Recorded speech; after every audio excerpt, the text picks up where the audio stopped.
Hey, Ronnie here from Four Wheeling in Western Australia.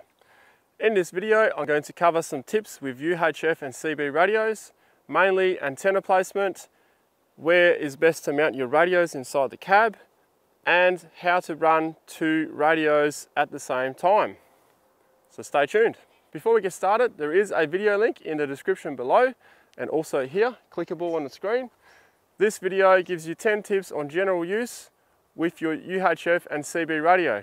Now, even if you are an experienced user, you will still find a couple of tips in there that'll help you out. Time for some tips, and let's start with antenna placement.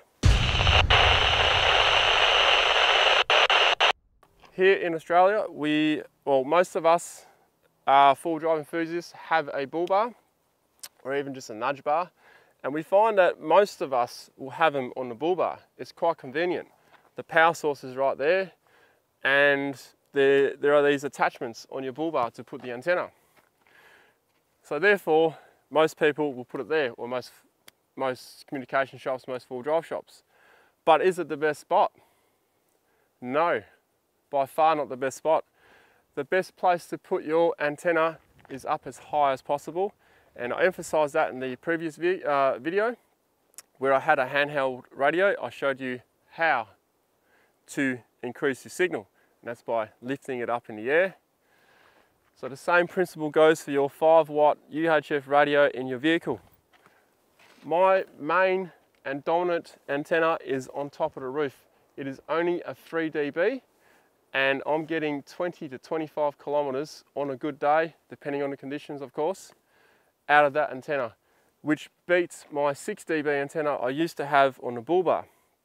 Now don't confuse, this is just this is for my radio, like the music radio. This is my other antenna here, this little 3 dB here. Now that antenna could be bigger, I will admit that. It doesn't cast that far range because it's lower as well. So that's also why people go for the higher aerials on the bull bar, is because they get up higher and they increase their range. You can't beat the roof. Now, one important factor with the roof though, I have a roof rack. You'll note that my aerial or antenna is on top of the roof rack, because if you put it below the roof rack can interfere with your signal. Right, let's get a bit more complicated. You have two UHF radios. If you have both of them on the bull bar and you're running both your radios on at the same time, on different channels of course, otherwise there's no point, you will more than likely get interference. So there's two ways of doing this. One is keep one low, keep one high, because they send a signal out of the top of the antenna. That way you're less likely to interfere with each other. Keep them apart as well. So if you're going to have one on the roof, put the other one on the bull bar, or your other one on the back of your vehicle. That is the best place, because you keep them as far apart as possible, and the height is different, so they're not going to interfere with each other as much. You still will get interference, but you will limit it drastically by putting them apart at different heights. So keep that one in mind if you're going to put two radios in. If you have one radio and you have an antenna splitter, like a cable that goes into a box and comes out in two different antennas, you can put the two aerials next to each other, because you'll only be casting a signal or broadcasting signal out of one at a time. You have to flick the switch to choose. And why do people do this? Well, because they might have a 3 dB for hill areas, and then they might have a 9 dB for the highway. We'll get into different dBs with antennas as well. Now, with the UHF radio and your gain, on most vehicles, four-wheel drive vehicles, you will start from probably 3 dB and you'll go up to about 12 dB. On your screen right now, you will see the difference in the 3 dB and higher gain antennas, so 6s and 9s, etc, etc. Now, the higher you go in gain, the narrower your broadcast radio signal or beam will be. Now, this is not to scale, but it will give you a pretty good idea of what actually happens. So you will see with a 3 dB antenna, you'll get far better coverage and range when you're in a hilly area.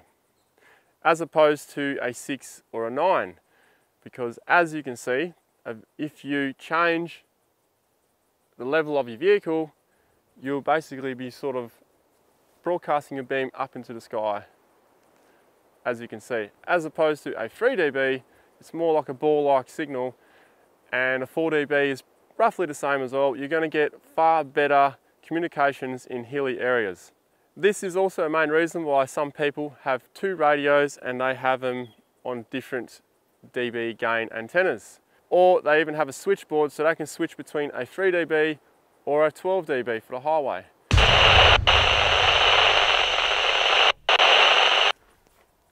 We'll now get on to the best place to put your CB radio speaker or the whole unit in your vehicle.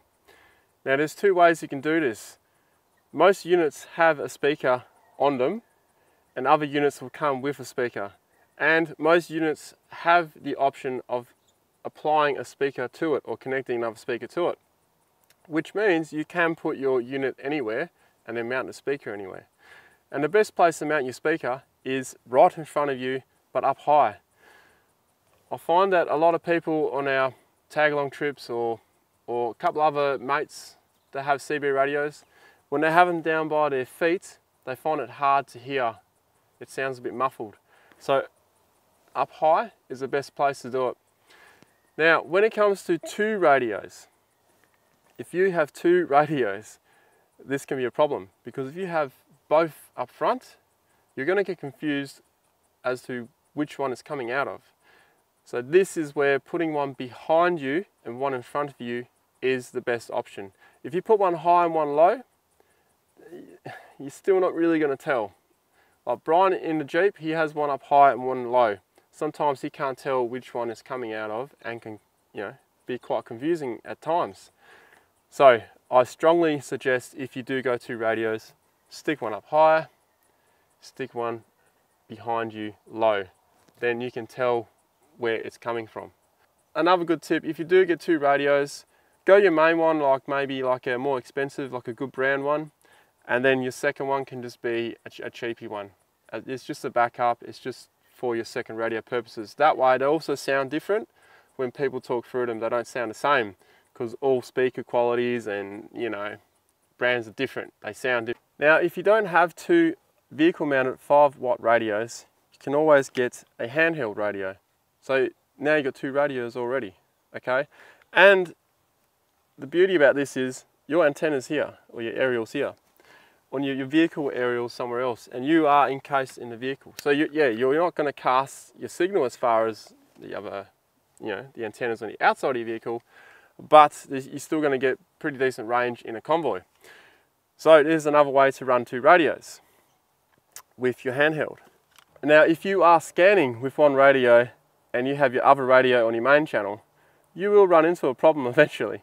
You're going to realize that when your mates in your convoy are talking amongst each other or to you, you're going to hear them on both radios, because that second radio is just going to scan onto that same channel. Also, if you do that, you're probably going to have this problem as well when you go to talk back to them. You're going to get horrible feedback in the vehicle. Rightio, well, I hope you got a few good tips from this video, and the main one I just want to emphasize again is get the height on your CB antenna. That is the key to the best signal.